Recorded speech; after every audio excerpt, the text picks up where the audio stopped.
Buenas, este vídeo va sobre el tema de cultivo en macetón. Este es uno de los árboles que estoy trabajando y tengo otro que es el que voy a poner en la segunda parte del vídeo que voy a trabajar. Y básicamente lo que hago con estos pequeños es cultivarlos en macetón durante 2-3 años, intentando que no se descontrolen mucho las raíces que salen por la parte alta, como este por ejemplo, que le tengo que quitar una. Y lo que hago es primero preparar lo que va a ser el Nevari. Si tengo que pasarlo por colador, lo paso por colador. Y siempre con la tabla.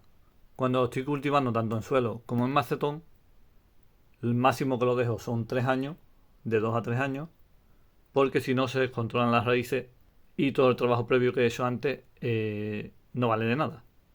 Como ahora veréis, cuando ya he terminado, digamos, la estructura, o ya tengo yo el grosor y el tamaño que quiero, lo que hago es una poda, quitar el ápice, si puedo designo otro ápice y si no simplemente lo dejo cortado y ya lo preparo para la siguiente temporada, sacarlo del macetón para ponerle una maceta, ya sea con tabla o sin tabla según tenga el Nevari y según lo que él me pida. Si necesito ponerlo en un colador lo voy a poner, pero si está bien lo voy a poner en una maceta.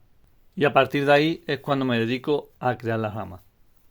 Por eso yo siempre digo que yo los ápices los voy podando durante toda la primavera y hasta este tiempo que es verano, pero yo ya veo que va a cambiar el clima.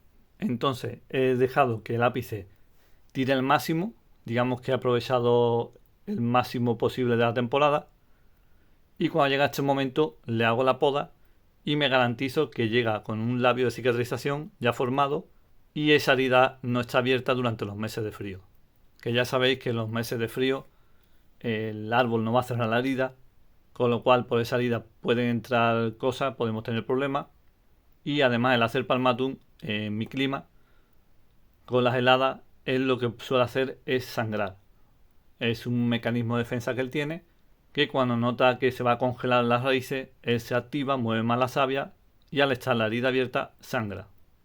De esta manera evito todo eso, haciendo ahora la poda, ya crea el labio de cicatrización, se queda esa herida cerradita y el árbol queda totalmente preparado para el siguiente trasplante.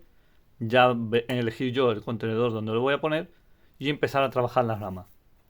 Así que nada, ahora os voy a dejar con el otro trabajo, el otro desojo que voy a preparar para sacar la próxima temporada y espero que os haya gustado el vídeo. Desde aquí animaros a que apoyéis el canal en temas de suscripciones, de like y todo eso. Por supuesto los comentarios, porque aparte de que ese tipo de apoyo ayuda al canal a crecer, a mí lógicamente me motiva el ver que seguís ahí detrás y que os gusta el tipo de vídeo que pongo. Lo dicho, os dejo con el trabajo del otro desojo, que también espero que os guste.